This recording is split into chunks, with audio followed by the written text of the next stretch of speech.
సరిపోదు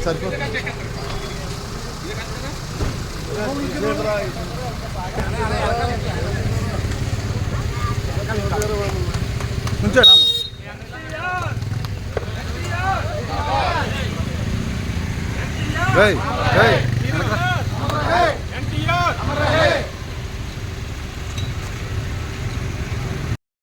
ప్రశ్నించడానికి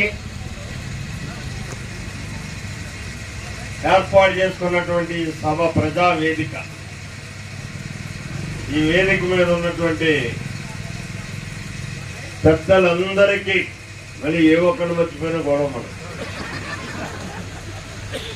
పేరు పేరున నా హృదయపూర్వకమైనటువంటి ధన్యవాదాలు తెలియజేసుకుంటూ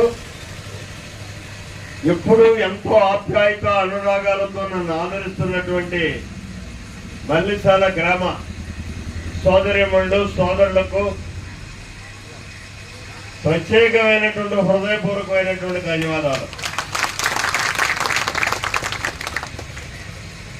పత్రికా సోదరులు, మీడియా సోదరులు, అధికారులు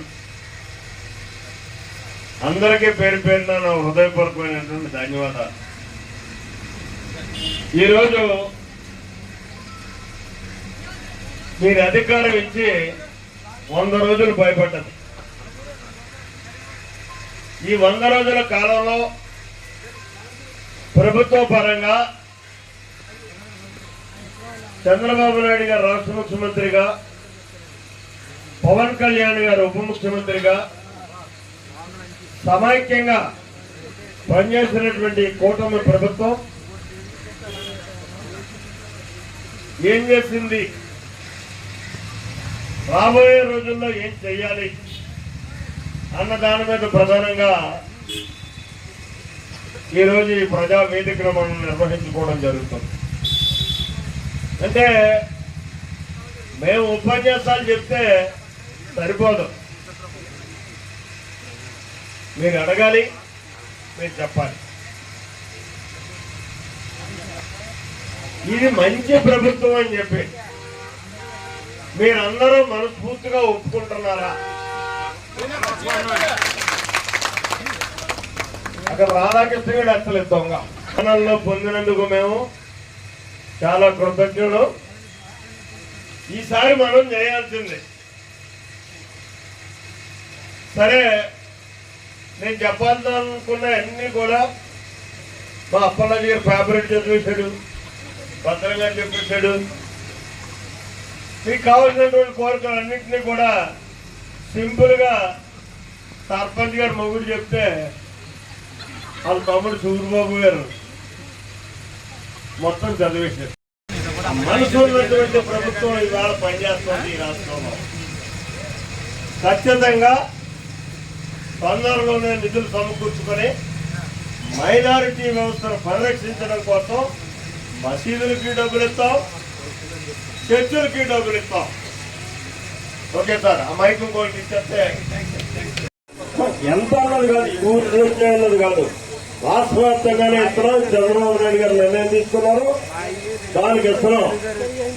2, ఇది జగన్ ప్రభుత్వం కాదు, ఆ ప్రభుత్వంలో కట్టినటువంటి ఇల్లు కూడా డబ్బులు ఇస్తాం. రాజకీయాలు లేవు. ఇప్పుడు ఆ తల్లి అడిగింది, సగంలో నేను ఆగిపోయాను, నాకు ఇసుక దొరకటం లేదు, 2 లోన్ కట్టలేదు అని చెప్పాను. కొత్తగా నువ్వు ఒక్క నెల ఆగితే నీకు కొత్త ఇళ్ళు ఏవైతే వస్తాయో ఆ కొత్తది కూడా వచ్చే 4 లక్షల రూపాయలు. కొత్తగా వచ్చే కట్టుకునే ప్రతి ఒక్కరికి కూడా ఇల్లు ఇవ్వడం జరుగుతుంది, అర్హత ఉన్న వాళ్ళకి మాత్రమే. వెళ్ళబడినంతాను నేను వెళ్ళిపోతున్నానండి. కష్టపడి ఇల్లు కట్టుకున్నాం, నువ్వు వెళ్ళాలి. పట్టుకొని డబ్బులు ఏమన్నాను సార్. నువ్వు వెళ్ళి ఏం చేస్తున్నావు,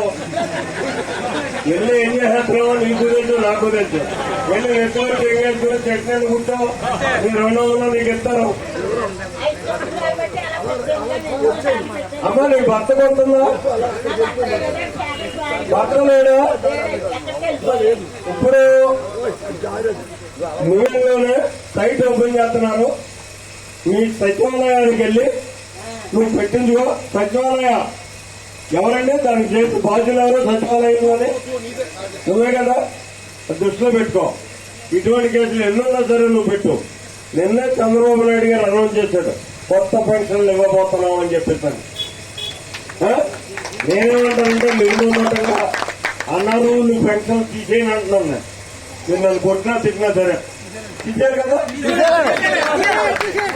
మంచి పాయింట్ అండి, మంచి పాయింట్.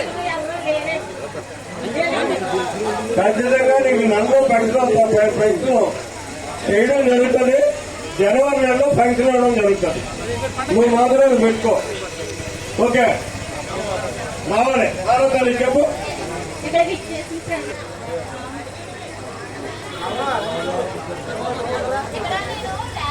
రేషన్ కార్డు పెట్టుకోవాలంటే మ్యారేజ్ సర్టిఫికేట్ కావాలంటున్నారండి. మ్యారేజ్ సర్టిఫికేట్ కావాలంటే సచివాలయంలో చాలా సార్లు తిరిగానండి. మేము ఇక్కడ చేయము, రిజర్వేషన్ ఆఫీస్కి వెళ్ళి అంటున్నారు. ఇప్పుడు మేము రేషన్ కార్డు పెట్టుకోవాలి కదండి, మేము కారణం ఏంటో చెప్తారని అమ్మా నీ వయసు ఎంత?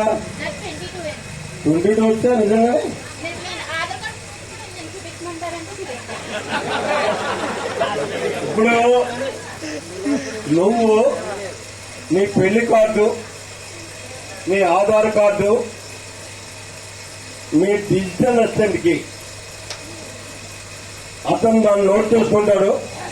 నోట్ చేసుకుని అవసరమైతే రిజిస్టర్ ఆఫీస్కి అతనే పంపించుకుంటాడు. రిజిస్టర్ ఆఫీస్ సర్టిఫికెట్ దగ్గరకు వస్తుంది, అతను నీకు ఇస్తాడు. నువ్వు వెళ్ళడానికి కాదు, వీళ్ళు వెళ్తా. ఎంఆర్ఓ ఆఫీస్కి వెళ్ళండి, రిజిస్టర్ ఆఫీస్కి వెళ్ళండి, పోలీస్ స్టేషన్కి వెళ్ళండి అని కాదు. సచివాలయ సిబ్బంది అన్నది ఈ రాష్ట్రంలో ఎన్ని శాఖల్లో అన్ని శాఖలు ఉన్నారండి అధికారులు. ఆ శాఖలకు సంబంధించినటువంటి కార్యక్రమాలన్నింటిలోనే బాధ్యులు వాళ్ళే. వాళ్ళు కంప్లీట్ చేసి మీకు ఇవ్వాలి. పాపం వాళ్ళకి తెలపలేదు, అది తెలియలేదు ఇంకా. దాని మీద కూడా ట్రైనింగ్ క్లాస్ పెడదాం అనుకుంటున్నాను నేను తొందరలోనే. వాళ్ళందరికీ కూడా మీ డ్యూటీలు ఇరా బాబు, ఆ డ్యూటీలు సక్రమంగా చేస్తే ప్రజలు మిమ్మల్ని మన్నిస్తారు అని చెప్పారు నా ఆలోచన.